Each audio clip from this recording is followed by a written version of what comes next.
एक और जहां प्रदेश की कई नगर पालिका विकास के कई काम कर अपने क्षेत्र का विकास कर रही है, तो वहीं बालाघाट जिले की एक नगर पालिका परिषद ऐसी भी है जिस पर विकास कार्यों के नाम पर भ्रष्टाचार साफ देखने को मिल रहा है। जी हां, हम बात कर रहे हैं बालाघाट जिले के नगर पालिका परिषद मलाजखंड की, जहां पर शासन के लाखों रुपयों पर चूना लगाना नगर परिषद के लिए आम बात हो गई है। आपको बता दें कि नगर पालिका परिषद की ओर से लगभग 10 साल पहले करोड़ों की लागत से बिरसा बस स्टैंड और व्यावसायिक कॉम्प्लेक्स का निर्माण कराया गया था, लेकिन बताया जा रहा है कि इस बस स्टैंड में आज दिनांक तक ना कोई बस रुकी और ना ही इस कॉम्प्लेक्स का कोई कमरा किसी व्यवसायी को दिया गया। इससे साफ अंदाजा लगाया जा सकता है कि नगर पालिका परिषद के आला अधिकारियों की ओर से निजी स्वार्थ के चलते और ठेकेदार को फायदा पहुंचाने के मकसद से इसका निर्माण कार्य कराया गया होगा। वहीं इतने सालों से खाली पड़ा पूरा कॉम्प्लेक्स अब खंडहर में तब्दील हो रहा है। हैरान कर देने वाली बात यह है कि इस कॉम्प्लेक्स का ना तो कोई इस्तेमाल हो रहा है और ना ही परिषद को इससे कोई आमदनी हो रही है।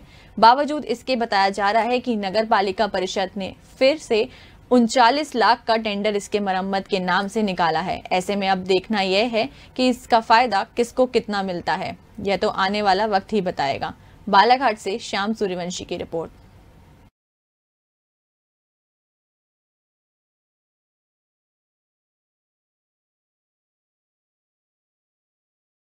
ये भैया 2013 में पूरा कंप्लीट हुआ, मतलब उद्घाटन हुआ नगर पालिका की ओर से बस स्टैंड, और आज तक इसमें जो भी दुकान डले थे उनको खाली करा दिया गया पगड़ी की वजह से। वो यानी जैसे 3-4 लाख रुपए पगड़ी बोलने लगे तो डाल नहीं पाए, और उस वजह से खाली होने पर फिर पूरा ये कबाड़ होने लगा और दिनों दिन पूरा ख़त्म ही हो रहा है ना, बर्बाद हो गया पूरा। कारण है क्योंकि यहाँ पगड़ी मांग रहे हैं और यहाँ किसान ये व्यापारी हैं, उसने पैसे नहीं दे सकते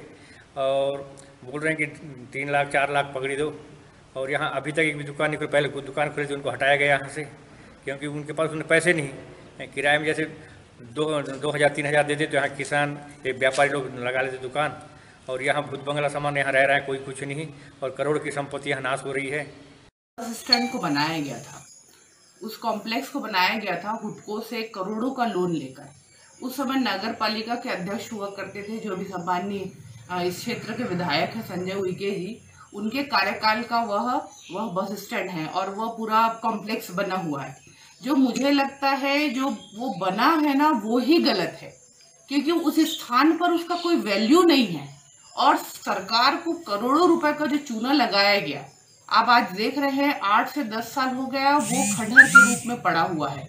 और हम ये चाहते हैं कि अभी आप देख रहे हैं सम्मानीय प्रधानमंत्री जी कहते हैं आत्मनिर्भर भारत के तहत लोगों को, बेरोजगार लोगों को कार्य देना है,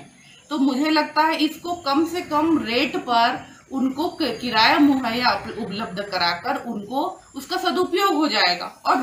लोगों को रोजगार मिल जाएगा। क्योंकि आप उसको ऐसे भी बस स्टैंड भी नहीं बना पाए, लोगों को उसको कोई यूज भी नहीं हो पाया, तो वो आज खंडहर की स्थिति में है। और मुझे लगता है वहां पर अवैध रूप से लोग शाम के समय जाकर लोग वहां पर शराब पी रहे हैं, मवेशी वहां पर बैठ रहे हैं, तो वो पूरा कॉम्प्लेक्स की स्थिति बहुत जर्जर है, बहुत खराब स्थिति है और आसपास का जो माहौल है उसके कारण भी खराब हो रहा है। तो मुझे लगता है शासन प्रशासन से मैं निवेदन करना चाहती हूँ, कलेक्टर साहब से भी निवेदन करना चाहती हूँ, इस क्षेत्र के जो प्रभारी मंत्री हैं रामकिशोर जी, उनसे भी कहना चाहती हूँ कि इस ओर ध्यान आकृष्ट किया जाए और उस कॉम्प्लेक्स को जो बेरोजगार लोग हैं उनको कम कीमत पर मुहैया कराया जाए ताकि उनको कुछ भी काम दिया जा सके। मरम्मत का टेंडर ऐसा है कि उसमें जो है नगर पालिका के द्वारा 19 बार निविदा प्रकाशन किया गया है जिसमें दुकान की नीलामी के लिए, लेकिन 19 बार के पश्चात भी आज तक वो नीलाम हो नहीं पाया है। अभी इसी क्रम में जो है हमारे गाँव में 66 दुकानें थी और बस स्टैंड में कुछ दुकानें थे, तो यहाँ के बाजार चौक की दुकानें और बस स्टैंड की कुछ दुकानें निकल गई हैं और वहाँ पर भी दुकानें निकलने की आसार हैं। और उसका टेंडर जो है इसलिए कराया गया था कि वहाँ पर जो शटर वगैरह गिर गए हैं तो लोग यदि किसी दुकानदार को हम देते हैं तो वो उनकी मांग रहती है कि भाई पहले यहाँ की मरम्मत हो, इसके बाद हम देंगे। वहाँ जो बिरसा के बस स्टैंड की बात कर रहा हूँ, वहाँ की जो कॉम्प्लेक्स है उसका टेंडर कितने में दिया गया है सर? टेंडर की राशि तो मुझे याद नहीं है, लेकिन शायद 15 लाख रुपए करीब है। अच्छा,